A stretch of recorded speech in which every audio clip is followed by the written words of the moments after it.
एक बहुत बड़ा पार्ट है मेरे इस सक्सेस में, क्योंकि स्किल इंडिया की वजह से आज इन सारे कौशल को मान्यता मिली है। Throughout our journey, one very important highlight was being nominated for Startup India Awards. Global innovation index पे यदि आप देखें तो 2016 से लेके आज तक 33% इम्प्रूवमेंट है।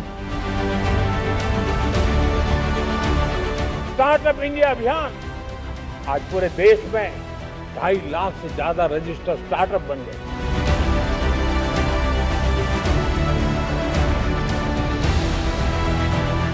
आनंद से ही मैंने 8 से 9 बच्चे एक ही साल में इंटरनेशनल ट्रायल्स के लिए क्वालिफाई करवा दिया है उनको।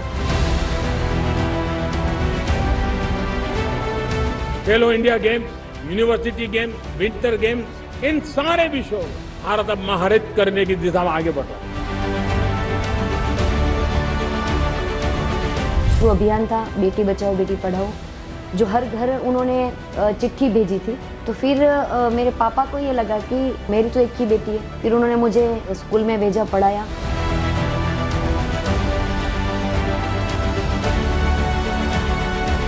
तीन करोड़ बहनों को हमने लखपति दीदी बनाने का लक्ष्य तय किया था, उसको पार कर लिया। ड्रोन दीदी योजना में हमें इतना लाभ मिला है कि आज मैं लखपति बन गई हूँ। जब मैं विकसित भारत की बात कर रहा हूँ, उसका सबसे बड़ा लाभार्थी कौन है? मेरे देश की युवा शक्ति है। मैं आपको बार बार वादा करता हूँ, मोदी के लिए आपके हित सर्वोपरि है।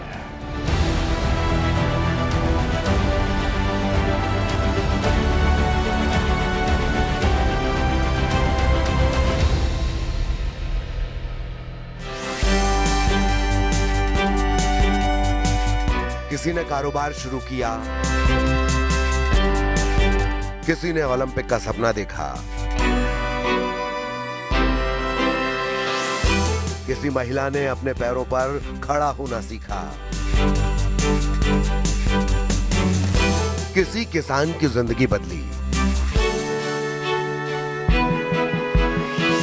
लेकिन इन सभी कहानियों में एक चीज कॉमन है, अवसर। नीतियां कागज से निकलकर जब किसी इंसान की जिंदगी बदलती हैं, तो वो बदलाव कैसा दिखता है?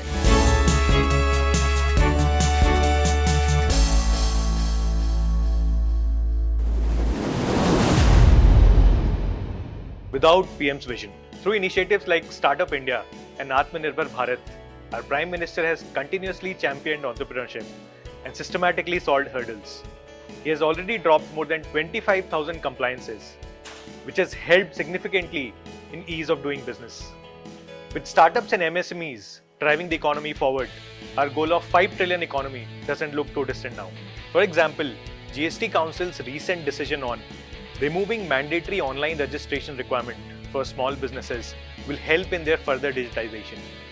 Not just Meesho, several other startups have benefited from PM Modi's forward-looking initiatives. Government has also floated 10,000 crore fund for helping in their funding requirements.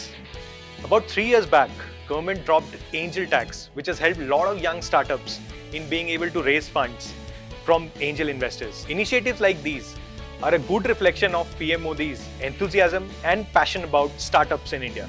In MapMindia's personal story, he talks about startups, he talks about unicorns. As a result of many of his activities, MapMindia was also able to go public last year. Without this atmosphere that he has created of positivity, of economic progress, of a kind of a resurgent India, maybe we could not have gone public.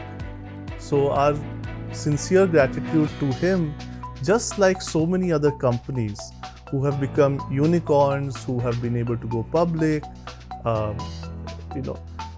That's what I would love to communicate to people, that he's really a unique man, a unique leader who is carrying the country forward. The needs, the pains, and the hopes of all Indians. This is what makes him unique. 10 years ago in 2010, I was building a startup in electricity theft detection. I used to work with a lot of governments, and the atmosphere was completely different. Now, when you go to a Startup India or a Niti Aayog or Invest India or METI, you have folks such as, formerly Mr. Aayog or at METI. They are super progressive, super intelligent, completely in sync with the time, and just taking bold decisions and helping drive India ahead. So I think just surrounding yourself with amazing people is another quality which PM Modi showcases very, very clearly. And it's not just about the big vision statements, right? The Seminole Doctor is the big vision statement, or 5 trillion economy is the big vision statement. It's also the smaller things. Throughout our journey, one very important highlight was being nominated for Startup India Awards. While hearing his speech, I was just surprised when the Honorable Prime Minister mentioned my name and he gave a detailed, long feedback on the recommendations we put forward. I think that moment was truly a validation, not just for a startup like ours, but everyone who believed in the recommendations from the sector. His specific suggestions involved startups similar to us, working with schools and colleges, working on the different art and culture what our country has. And today we are very happy to share with you that we are working with more than 60 schools under a project called Fad Se Pad, which not only talks about the revival of the Fad art of Rajasthan, but also involves students and school teachers, including schools, working on various subject topics integrating into the Fad art. PM Modi is definitely the startup PM. I don't think I've ever seen a leader like him who would believe, because startups are all about stories, and someone who takes that effort in understanding the journeys, the real stories behind why startups are there and the value what the startups are creating. The energy of our Honorable Prime Minister is the kind of initiatives I keep seeing, irrespective of me being from a particular sector, but we keep getting emails and we know a lot of stuff is happening for various different sectors. What we have seen in the Indian ecosystem, especially since the Prime Minister took charge and brought spotlight on Startup India, is something that is very, very monumental and something that is a key instrument in putting India on the startup map of the world today. When you look at my space, healthcare, a highly regulated industry, and startups are disrupting the way things were happening. Many different business models were being turned on its head. Digital health is taking off in a big way all over the world. And the Prime Minister has again shown leadership by making digital health the center stage of how healthcare policy is being done in the country today.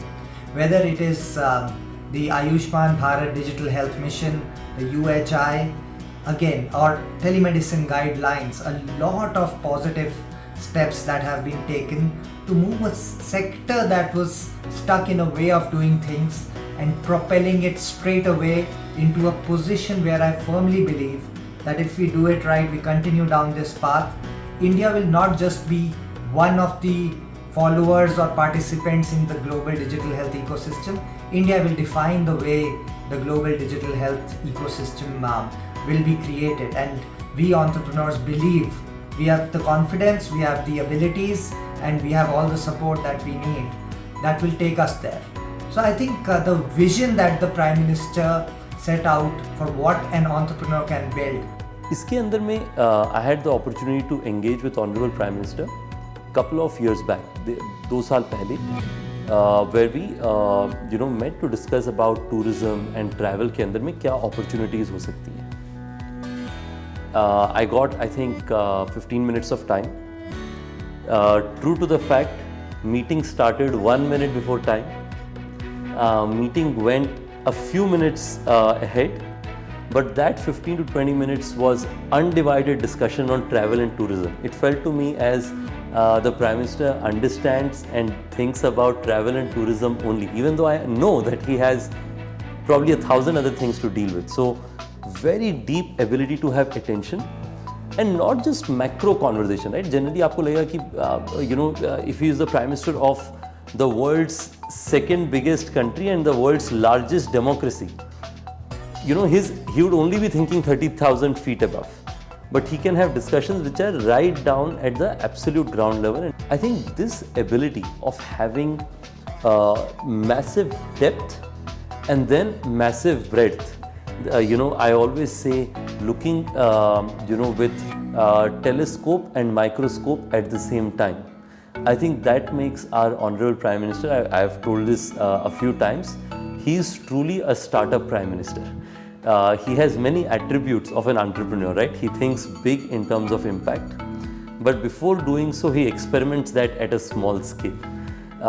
His ability of being able to look at large scale initiatives, but then tracking its execution very closely. So, just for example, why, Startup India is one enabler, but it doesn't happen like 100 unicorns don't get created out of one initiative, right? So there were quite a few things, all had to come together for us to be here, and I can tell you that the world and even Indian own entrepreneurial ecosystem and our talent is in surprise about how have we been able to get there. I mentioned to Honorable Prime Minister that my mother for the longest time thought that pursuing entrepreneurship was a bad decision. And it was probably because some of my friends convinced me to do entrepreneurship, which is probably not the right thing to do. My elder 3 siblings are engineers, business school. I have 3 elder siblings. I'm the youngest of the lot. So my parents always thought I was a black sheep anyway. But the first time when the Prime Minister talked about me in Startup India, I think my mom sent me a message, you must be doing something right, of course in Hindi. So I was telling our Honorable Prime Minister that while there are many professional growth that startups in India have benefited by his policies, but I have personally also benefited because my mom is now okay with me to pursue entrepreneurship and not troubled about it. पहले निर्णय लेने के लिए दूसरों पर निर्भर थीं, आज खुद रोजगार दे रही हैं।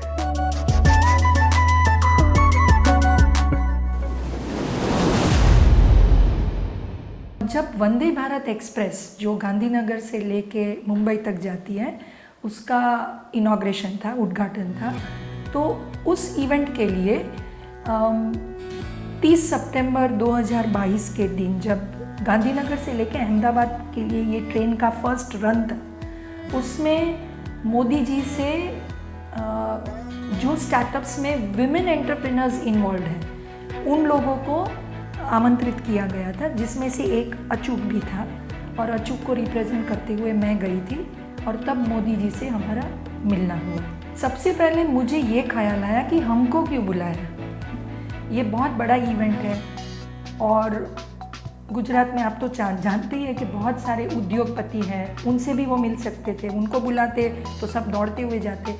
तो इतने लोगों के बीच में जो हम जैसी नारियां हैं, जो कुछ उद्योग क्षेत्र में कुछ करना चाहती है, उनको चुन चुन के क्यों बुलाया गया। तो मुझे ऐसा लगा कि उसमें भी उनकी सोच है कि उनको ये दिखाना है कि मैं सिर्फ बातें नहीं कर रहा हूँ विमेन एम्पावरमेंट की, मैं उनके साथ खड़ा हूँ। और वो ये यात्रा के दौरान उन्होंने एक्चुअली दिखाया कि मोदी जी जो बोल रहे सिर्फ बोलने के लिए नहीं बोल रहे, वो चाहते हैं कि विमेन एंटरप्रेन्योर्स के साथ संवाद करें, उनकी बातें सुने और उनको भी एक बड़ा फलक दिखाए कि आप जो आज काम कर रहे हैं उसकी क्या क्या संभावनाएं हैं, बड़े स्केल पे उसके ऊपर सोच सकते हो।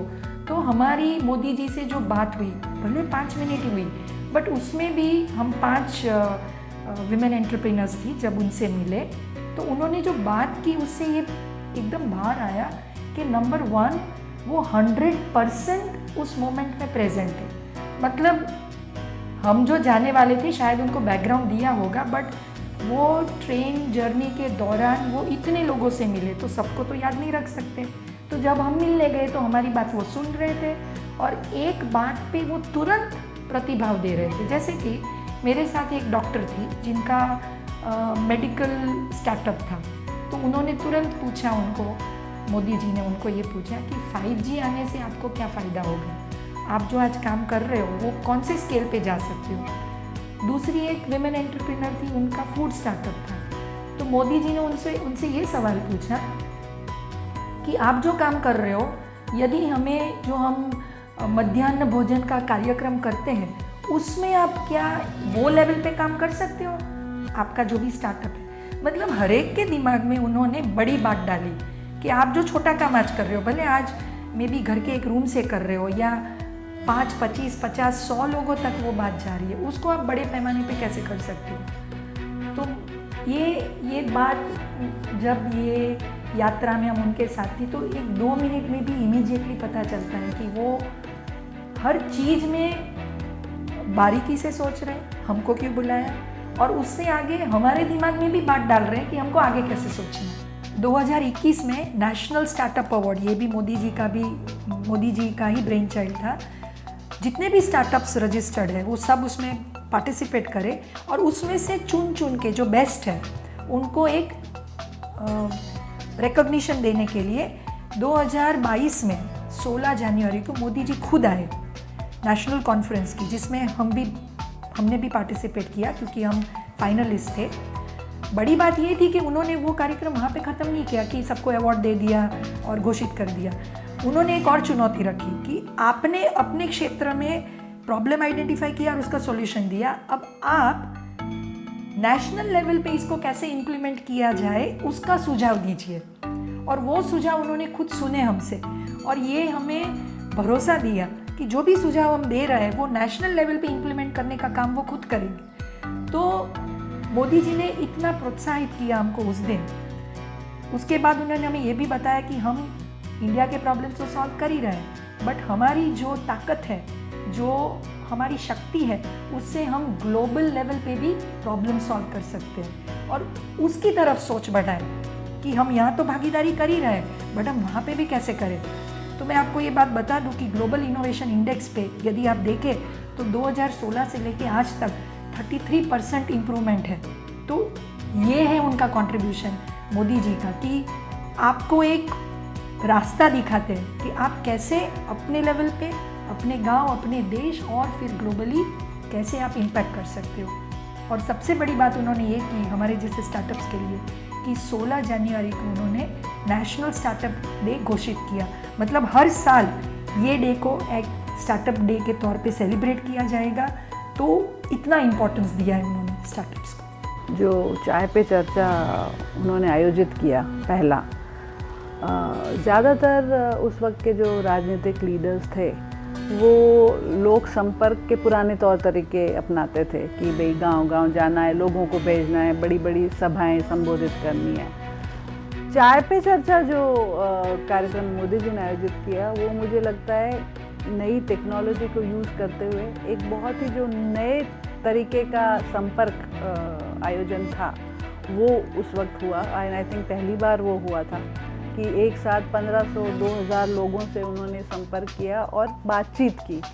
तो वो बहुत ही एक मॉडर्न और टेक्नोलॉजी को यूज़ करते हुए, नए साधनों को, नए तरीक़ों को यूज़ करते हुए और एक यंग क्राउड को जो अपील करता है वो वाला तरीका उनका रहा। चाय पे चर्चा जो आयोजन हुआ था वो मेरी फैक्ट्री पे भी हुआ था और हम करीब 150 लेडीज़ वहाँ इकट्ठी हुई थी और मोदी जी से वीडियो कॉन्फ्रेंसिंग में हमारी बातचीत हुई थी। उस वक्त उन्होंने ऑनलाइन मार्केट की बात की लेडीज़ के लिए। ऑनलाइन मार्केट तब इतना प्रचलित नहीं था जितना आज है। तो उनका विज़न वहाँ तक था कि ये आने वाला है। तो जो आने वाला है उसको देख पाना आई थिंक वो उनकी बहुत बड़ी एक स्ट्रेंथ है कि ये आगे जो फ्यूचर है ये इसका है। लेडीज़ के लिए ऑनलाइन मार्केट की बात की उन्होंने। ऑर्गेनिक प्रोडक्ट्स में लेडीज़ को जाना चाहिए। ये आप देख रहे हैं आज ऑर्गेनिक कितना चल रहा है। तो ये चाय पे चर्चा पे हमारा अच्छा इंटरेक्शन हुआ मोदी जी से। हमारी बहनों ने प्रश्न भी पूछे, उन्होंने अच्छे से विस्तृत जवाब भी दिए।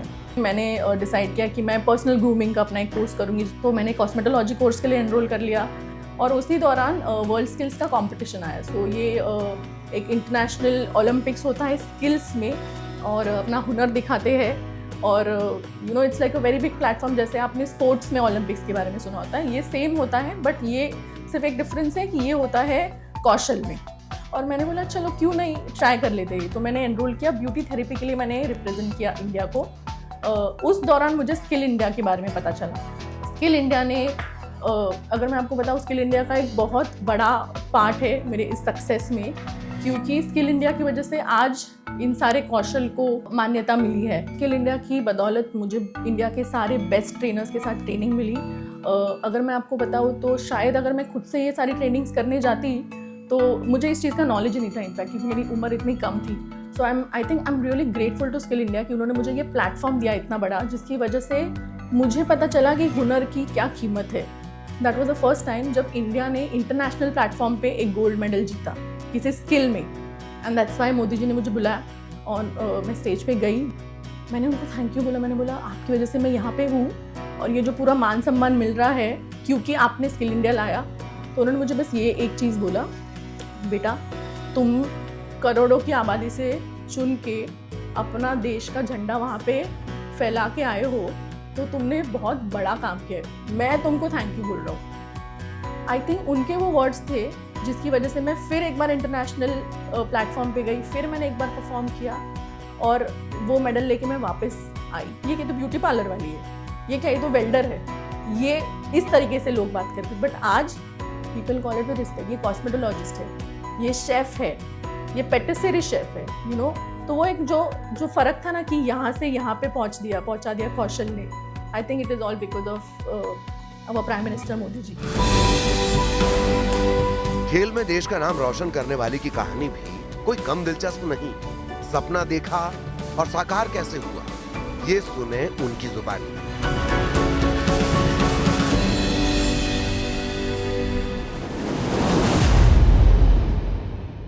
जब मैंने मेरा पहला इंटरनेशनल मेडल जीता, उसके बाद में मुझे टॉप स्कीम के थ्रू सपोर्ट मिलना शुरू हुआ था। और टॉप स्कीम एक बहुत ही इम्पॉर्टेंट रहा है इस बार के जो भी रिज़ल्ट रहा है, चाहे वो ओलंपिक्स हो या पैरालंपिक्स हो। इसमें जो भी एथलीट्स हैं उन्हें परफॉर्मेंस के हिसाब से सिलेक्ट करा जाता है, उन्हें OPA दिया जाता है, उनको फाइनेंशियली सपोर्ट मिलता है।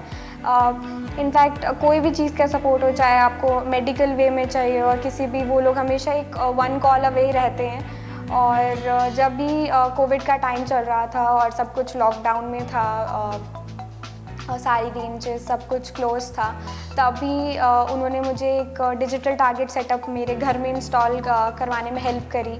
और मैं उसमें जो मैंने प्रैक्टिस करी है उन महीनों में जो लॉकडाउन के थे, उन प्रैक्टिस ने मुझे काफ़ी हेल्प करा है पैरालंपिक गोल्ड जीतने में, जो कि एक बहुत बड़ी बात है। क्योंकि एक जगह आप कुछ भी नहीं कर रहे हो और आप एक जगह आपको कुछ एक रे ऑफ होप मिल रही है, आप प्रैक्टिस कर पा रहे हो, तो वो उस पूरे नेगेटिव एनवायरनमेंट में काफ़ी पॉजिटिव रहा है। तो उसके लिए टॉप स्कीम काफ़ी सपोर्टिव है एथलीट्स को लेकर। 2010 जब से मैंने शूटिंग शुरू किया, तब से अभी तक की जर्नी देखें तो जो मेरा सपना था कि मुझे शूटिंग को बहुत आगे लाना है, और जो मैंने इतने साल शूटिंग को दिए हैं, शूटिंग ने जो मुझे इतना आगे बढ़ाया है मोदी सर के सपोर्ट के साथ, तो वो मैं अचीव कर रही हूँ धीरे धीरे।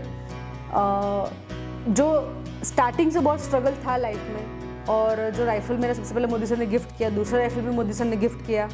और जब घर पे आए थे तो उनको मैंने बोला था कि सर मुझे शूटिंग को बहुत आगे लाना है गुजरात में। तो तब मुझे मोदी सर ने बोला था कि तुम आगे बढ़ो, हम तुम्हारे साथ ही है, तुम्हें कोई भी ज़रूरत पड़े, कुछ भी प्रॉब्लम हो तो हमें बताना।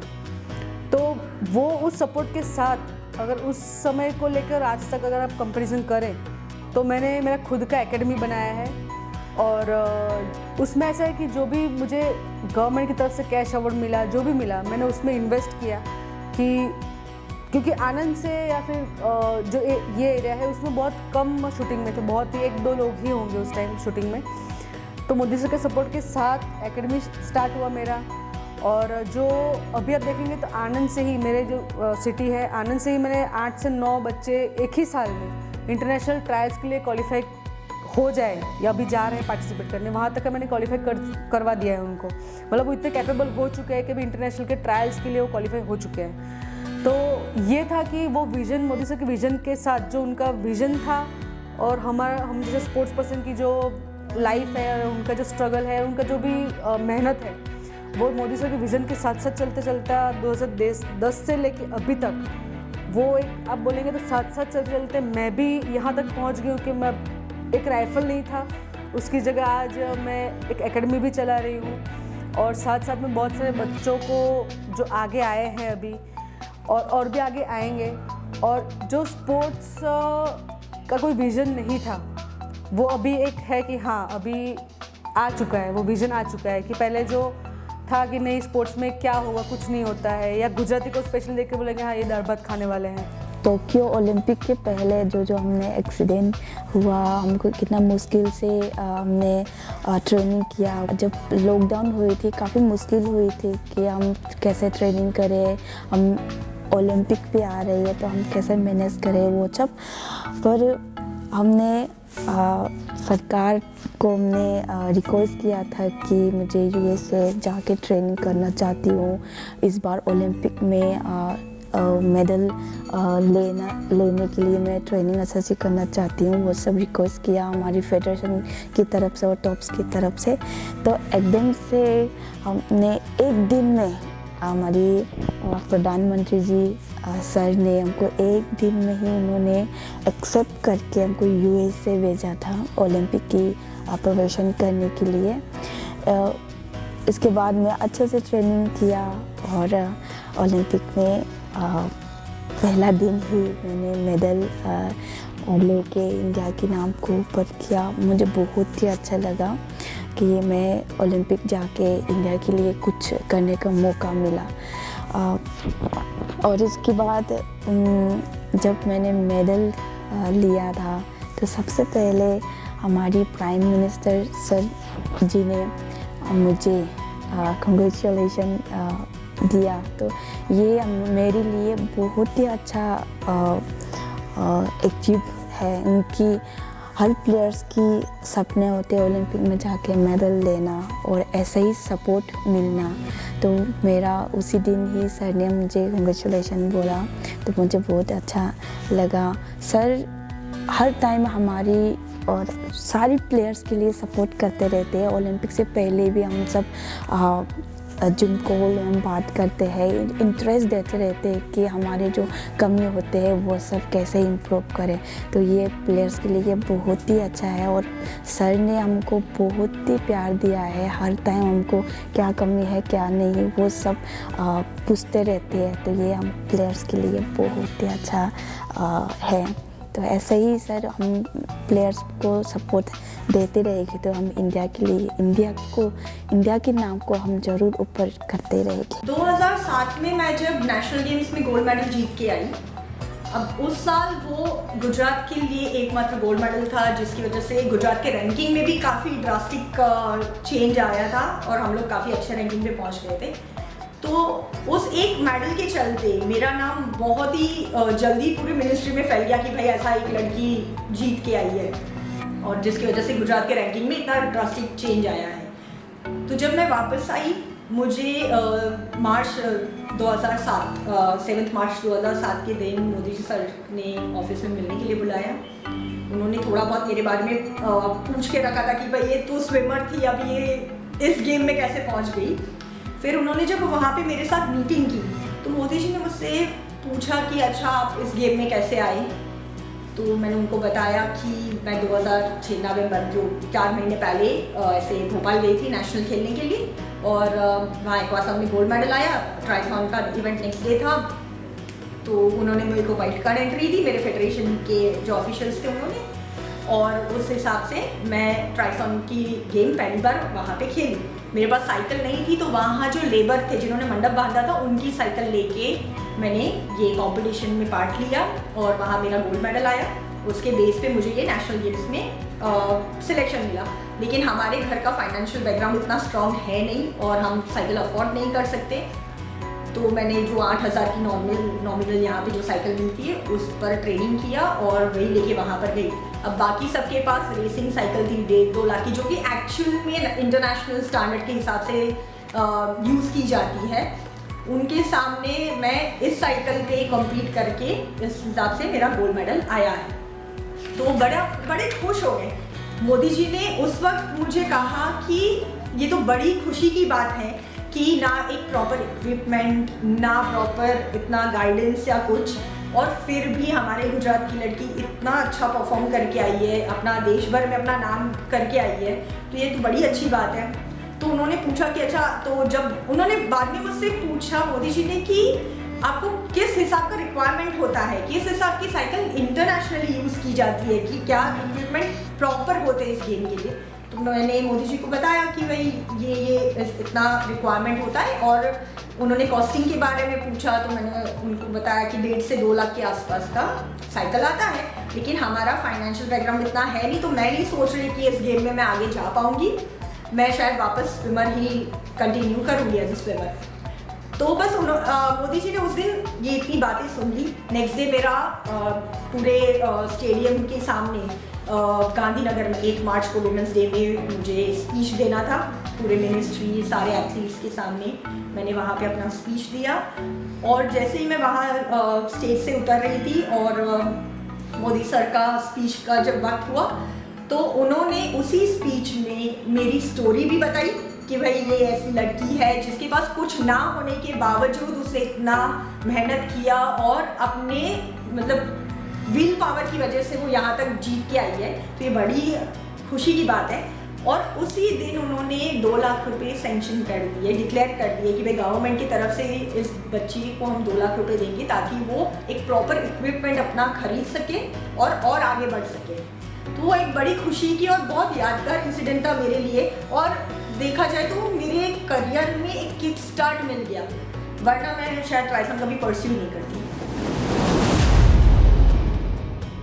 जब नरेंद्र साहब मोदी साहब जी जब गुजरात में थे, उनका जो अभियान था बेटी बचाओ बेटी पढ़ाओ, जो हर घर उन्होंने चिट्ठी भेजी थी, वो चिट्ठी हमारे घर भी आई थी क्योंकि हमारा घर तो बंद था।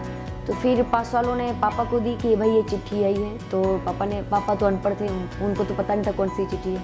फिर उन्होंने वो दिखाई तो उन्होंने बोला कि हमारे जो गुजरात के मोदी जी साहब हैं वो ये अभियान चला रहे कि गुजरात की जो बेटियां हैं, भारत की जो बेटियां हैं, वो पढ़े लिखे, बेटी बचाओ बेटी पढ़ाओ अभियान था। क्योंकि पहले ऐसा ज़्यादातर बेटियां नहीं होती थी, वो ऐसे बचपन में मार देते थे, या फिर जिनकी बेटियां ज़्यादा होती है तो वो बचपन में शादी करवा देते, पढ़ाई लिखाई कुछ नहीं करवाते थे। तो फिर मेरे पापा को ये लगा कि ये जो मोदी जी साहब हैं वो गुजरात की बेटियों की भविष्य की चिंता करते हैं, तो मेरी तो एक ही बेटी है, तो मैं उसकी चिंता क्यों ना करूं।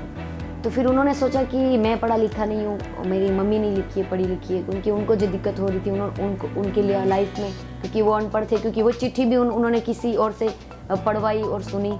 तो फिर उन्होंने ये सोचा कि मेरी तो एक ही बेटी है, तो मैं गांव में आकर कुछ धंधा कर लूँगा, कुछ काम कर लूँगा, मैं अपनी बेटी को पढ़ाऊँ। फिर उन्होंने मुझे स्कूल में भेजा, पढ़ाया, और उस हिसाब से मेरी पढ़ाई शुरू हुई बेटी बचाओ बेटी पढ़ाओ अभियान से। फिर मैंने पढ़ना शुरू किया, हम गांव में तो आ गए, फिर मेरी पढ़ाई चालू हुई। दूसरा पड़ाव आया कि रणोत्सव चालू हुआ कच्छ में, सारे लोग बाहर से घूमने आते थे रणोत्सव में, और हम तो वहाँ प्रॉपर कच्छ के थे। तो हमारे सर ने भी बोला कि अब हम सब स्कूल वाले हैं, जो हम सबको वहाँ पे घूमने जाना है, सब बच्चों को लेके हम जाएंगे तो इनको भी अच्छा लगेगा। और उस वक्त तो क्या होता है कि कच्छ में हम लोकल थे, तो हमें तो ऐसा पता नहीं था कि कच्छ में इतना अच्छा दिखने लायक बना है, और बाहर से लोग यहाँ पे सब देखने आते हैं, प्रवास के लिए आते हैं सब लोग। तो फिर हम वहाँ पे रणोत्सव में गए स्कूल के सब लोग, और वहाँ पे नरेंद्र मोदी जी भी आने वाले थे, और हम सब बच्चे आगे बैठे थे, जैसे हम तो अपनी मस्ती में थे। तो थोड़ी देर में ही मोदी साहब जी स्टेज पर आए, और वहाँ पे हमें उन्हें दूर से हमने देखा, पर हम तो अपनी मस्ती में ही थे, क्योंकि हमने सब बोलते थे ना कि गुजरात के मुख्यमंत्री ये है, तो हमने सुना था, पर ये पता नहीं कि यही है और ये हमारे सामने बैठे हैं। तो फिर वो सब बच्चों को ऐसे बुला रहे थे, सब छोटे छोटे बच्चे, हम सब अपनी मस्तियाँ कर रहे थे, सबको बुला रहे थे, किसी को कविता बुला रहे थे, किसी को जोक्स ऐसे बुला रहे थे, जो आपको आता है वो आप सुनाइए। तो 7वीं 8वीं बारी मेरी थी, मुझे पता नहीं था कि मुझे वहाँ पे बुलाएंगे यार, मैं जाऊँगी और क्या करूँगी। और तब मेरी बारी आई, मैं थोड़ी क्या नर्वस भी थी, वो घबराते थे ना बच्चे, अचानक वो स्टेज पर बुला रहे थे इतने बड़े लोग, और वो तो मैं थोड़ी घबराई हुई थी। और वहाँ पे गए तो उन्होंने मुझे बोला कि बच्ची तुम्हें क्या आता है? तो मैंने बोला कि मुझे तो सिर्फ गाना आता है। तो मैंने हमारे जो कच्छ की जो हमारी भाषा है, हमारी लोकल हमारी कल्चर भाषा है, कच्ची भाषा, तो उनमें से मुझे 1-2 गाने आते थे, तो मैंने वो अपनी कच्ची भाषा के वहाँ पे सुनाए उनके सामने। तो फिर उनके मोदी साहब के मुंह पर मैंने स्माइल देखी, और वो उन्होंने मुझे प्रोत्साहन किया कि तुमने अच्छा गाया है। और फिर उन्होंने मुझे 250 रुपया दिया, और उनके फेस पर, मोदी जी के फेस पर स्माइल थी। तो मैं भी खुश हो गई, क्योंकि पहले मैं घबराई हुई थी, फिर मैं ऐसे खुश हो गई। उन्होंने मुझे 250 रुपया दिया, और तब तो ऐसे पिता समान कोई पिता ही होता है कि जो अपनी बेटी को ऐसे पैसे देता, ऐसा मुझे लगा। फिर उन्होंने मेरे सर को बुलाया और उन्होंने बोला इसको पढ़ाई में ज़्यादा ध्यान दिलवाना, और उसके बाद इसको जो ये गाती है उसको आप स्कूल में गवाना। और मुझे भी बोला कि बच्ची पहले पढ़ाई में ध्यान देना, फिर तुझे जो शौक है जो गा है तो तू गा सकती है, और पढ़ाई तू अपनी पूरी करना। मैं तो तब तो खुश हो गई थी कि मुझे मोदी जी ने पैसे दिए। तो मैंने घर पे जब हम वापस गए तो मैंने पापा को बोला कि मुझे पैसे मिले और मैंने वहाँ पे गाया था। पापा ने बोला, उनको ऐसा नहीं लगा कि शायद खुद आए थे, तो उन्होंने बोला कि मोदी जी आए थे। नहीं तू तो झूठ बोल रही है। मैंने उनको दिखा, देखो पैसे दिए। फिर उन्होंने वो पैसे संभाल के रखे, तू जब तुझे कुछ लेना हो तब मैं तुझे दे दूँगा। क्योंकि तब मैं तो बहुत उत्साहित थी, क्योंकि मुझे वहाँ गाना भी मिला जो मुझे शौक था। तो तब से मुझे लगा कि नहीं, पढ़ना तो ज़रूरी होता है, क्योंकि इसी वजह से तो मैं यहाँ पे पहुँची थी। और सर ने भी बोला कि मोदी साहब जी भी मुझे बोला और 250 रुपये दिए कि अब पढ़ो। तो फिर मैंने अपना पढ़ाई अपनी जारी रखी। आज मुझे मोदी जी की वजह से एक नई पहचान मिली है। आज मुझे सब लोग मेरे गांव में जो है वो ड्रोन दीदी या ड्रोन पायलट के नाम से पहचानते हैं। मुझे ऐसा नहीं बोलते कि इसकी बहू है, इसकी पत्नी है, वो नहीं, मेरी पहचान ही अलग हो गई कि आज मुझे सब ड्रोन दीदी या ड्रोन पायलट के नाम से पहचानते हैं। ड्रोन दीदी योजना में हमें इतना लाभ मिला है कि आज मैं लखपति बन गई हूँ। मोदी जी का मैं धन्यवाद करती हूँ कि इस योजना के अंतर्गत आज मैं लखपति दीदी की गिनती में आ गई हूँ। मुझे ड्रोन के साथ साथ इलेक्ट्रिक व्हीकल दिया गया है। मोदी जी ने छोटी छोटी चीज़ों का ध्यान रखा है कि हम खेत में जाएंगे, ड्रोन उड़ाएंगे, तो हमें कौन कौन सी चीज़ों की ज़रूरत पड़ेगी। कि हमें ज़रूरत पड़ेगी कि ड्रोन की बैटरी ख़त्म हो जाएगी तो उसे चार्ज करना पड़ेगा। चार्ज करने के लिए हमें जनरेटर भी दिया गया है। हमें वहाँ तक जाने के लिए ट्रांसपोर्टेशन के लिए इलेक्ट्रिक व्हीकल दिया गया है। और पानी भी हमें वहाँ पे जाके ढूंढना नहीं है, उसके लिए भी हमें 5 बैरल पानी के दिए गए हैं। हम अपने साथ ही पानी ले जा सकते हैं। वहाँ पे खेत में जाके हमें कोई किसी चीज़ का ढूंढना है, ये नहीं है, वो नहीं है, कोई और 4 सेट हमें बैटरी के दिए गए हैं। इसलिए हम एक बार फ्लाई करेंगे, दूसरा सेट ख़त्म हो जाएगा तो हम उसके चार्ज पे रख के ड्रोन उड़ा सकते हैं। हमें कोई प्रॉब्लम नहीं है वहाँ पे। और हमारे ऑर्डर भी मिल रहे हैं रोज़ाना कि हम वहाँ पे जाके ड्रोन से खाद या कोई कीटनाशक का छिड़काव कर सकते हैं। हमें उससे मुझे तो फ़ायदा ही मिला है कि मैं लखपति बन गई हूँ। मुझे इससे इनकम हो रही है और मैं अपना खर्चा, मुझे डिपेंडेंट नहीं रहना है किसी पे। मैं अपने आप खुद अपना जो काम है वो कर सकती हूँ।